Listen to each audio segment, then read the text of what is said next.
talks of Machon Meir. Rav Menachem Weinberg, shalom, and how are you? Shalom tov. We're starting a new sefer, a new chumash, another second book. The Baruch book called Hashem. Shemot. Why? What's the significance of the word Shemot? Names. It's a funny way to start a book. These are the names. What is a name? We know that already in the beginning of the Torah, one of the first things that Adam HaRishon, Adam, did at the beginning in Gan Eden was to call names to all of the animals. And I don't think it was, like the kindergarten teacher that had to put the name tag on to remember that the giraffe is a giraffe and the lemming is a lemming. But naming something is trying to define its essence, trying to get down to the root of the reality of what the object or the person or the entity in front of you is. And it's very significant to start with the names of the Jewish people coming down to the land. Meaning the 12 sons of Yaakov. Yeah, so we have an interesting transition here. They were the 12 sons of Yaakov, and we have a list of how many were there, came down to Egypt. 11 came and joined Yosef. Absolutely, but the famous number of the tribe that came down was the total number. 70 people. Right, and Chazal tells us there's 70 names of God, there's 70 names of Yerushalayim, there's 70 faces of the Torah. So you're saying the word Shemot, names, is manifest in essence, inner significance. Exactly. And what Rav Tzvi Yehuda HaKohen Kook, the son of the famous chief rabbi Rav Avram Yitzchak HaKohen, he stated that what we have here in the difference between Sefer Shemot and Sefer Bereshit is a major paradigm shift. If in Bereshit we were talking about Avram, Yitzchak, and Yaakov, the seeds of the Jewish people, of course, there's nothing more important than the DNA, and their children. You mentioned the 12 tribes, and then they come down to Egypt. Here in Sefer Shemot, we're talking about we're looking at what's happening from a whole new perspective. The process of the becoming of a nation. Of a nation. It's funny, the first person to mention that the Jewish people are a nation is who is the first person? Paro, from that defiled mouth of himself. Right. He would say. It's not like Paro created the nation of Israel. The nation of Israel became known as an entity at this time, and of course if something is real, something is in reality, so you can look at it from different perspectives. He of course saw it from the side of Tumah, the side of the impurity, but the creation of the nation of Israel, the collective as an entity, as a group, that is essentially what's happening in this whole book, in the book of Sefer Shemot. If you are analyzing the entire book of Shemot, if we saw and understood the former book, the book of Genesis, Bereshit, its prerogative, the objective is creation and the coming about of the patriarchs that you said, what would be the major role or essence of the book of Shemot? So we could look at it as a continuation. Actually, the Parsha starts with the words Ve'ele Shemot, and Chazal say whenever it says Vav Ve'ele Mosifa Rishonim, so it's a progression from the creation of the individuals, creation of the world and everything around us, the surroundings, humanity, civilization. Now the Torah is describing creation of the Jewish nation as a unique people amongst the peoples of the world. And I also saw the Ramban Nachmanides says the repetition of the names of Jacob's sons is first to introduce that we're now in the Galut, we're in the exile, they're down in Mitzrayim, whereas the objective of the entire book of Shemot is the redemption from the exile. The Jewish people being taken out of Egypt by God at the Exodus, and second, bringing them or marching them to Mount Sinai, and the commandment of the building of the tabernacle, by which now they will be fully redeemed. So perhaps we can say, based on these words, that the objective or the essence of the book of Shemot is the book of redemption, the book of Geula.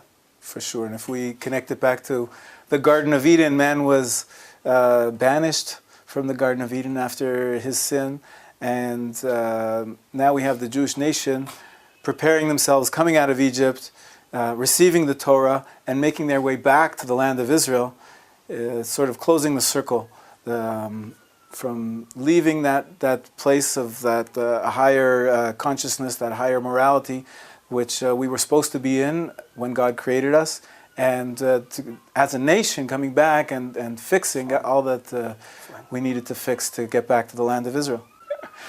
Rabbi Menachem, let's go to chapter 2. And here, after all the terrible decrees, maybe in 4 or 5 different parts, where Paro is so hysterical in his nation that they're decreeing and killing all the Jewish children and throwing them into the Nile. Here, the Torah talks about the birth of a baby. And the baby's hidden successfully for 3 months. What's so important about this birth and the coming of this child that's born so early? Right, so we had Avram, Yitzchak, and Yaakov in Bereshit. They were the heroes, our forefathers. And now we have Moshe. Until the end of the Torah, Moshe is going to be with us. He's essentially the central figure and the leader of the Jewish people. And significantly, he's known as the shepherd. Raya Mehemna, the Zohar calls him, the trustworthy shepherd. He's the shepherd of the people. And really, that's Moshe's place. His significance is not in that he is himself such his qualities because of his own purity or holiness, but it's because he was the leader of this new entity, this new nation, which is coming to be in Sefer Shemot. Moshe is their shepherd. Moshe is the one who cares for them. He nurtures them. And as Moshe himself describes later, that he carries them like a mother carries their young, and he helps them grow up. Could it be that these great character traits of what he becomes a future leader, could it be innate, inborn inside him, this great holiness, this ability to be so close to his nation? Didn't he even grow up inside Paro's palace? He didn't grow up with any Hebrew education or values of what's going to be now the Jewish people. Yet, after he's supernaturally saved by the daughter of Paro, and he grows up inside the palace, and he's grown up to be a young child, he goes out for a walk. Instead of taking care of his own assets or Egyptian matters, he cares so much for his brothers, as if it's innate inside him. Right, I think it can be, we can see in the text that even when he was a baby, Paro's daughter opens up the Teva, Vater Kitovu. She saw that he is already something spiritual, something special, some light. Maybe the light of Shechina, Chazal say that Moshe had even when he was a child.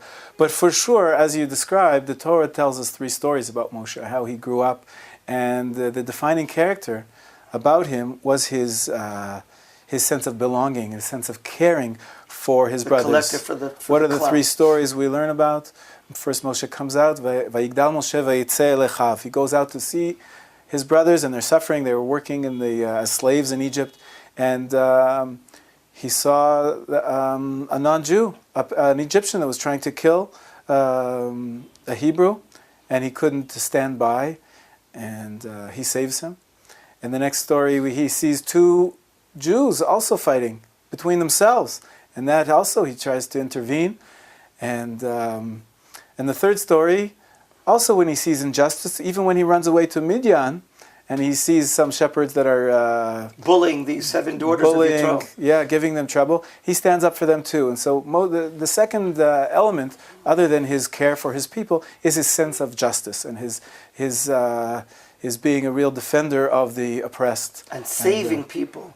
Perhaps his own name, Moshe. It says that he's called Moshe, ki mashui min hamayim. He was drawn from the water. So shouldn't he be called Mashui? He's one is drawn. Many people call him Moishi, but I saw one of the Rishon, one of the commentators say that he himself is a Moshe. He's drawing others out. He's saving. That's his essence, to be saving others. And that's the essence of Moshe Rabbeinu. He's going to be the future prophet. He was born circumcised with the Tov, with the light. And he's so special in caring for justice and saving others, yes. Beautiful, beautiful. Thank you for joining us on Meir TV Parsha Talks. Have a great day. Shabbat Shalom. Shabbat Shalom.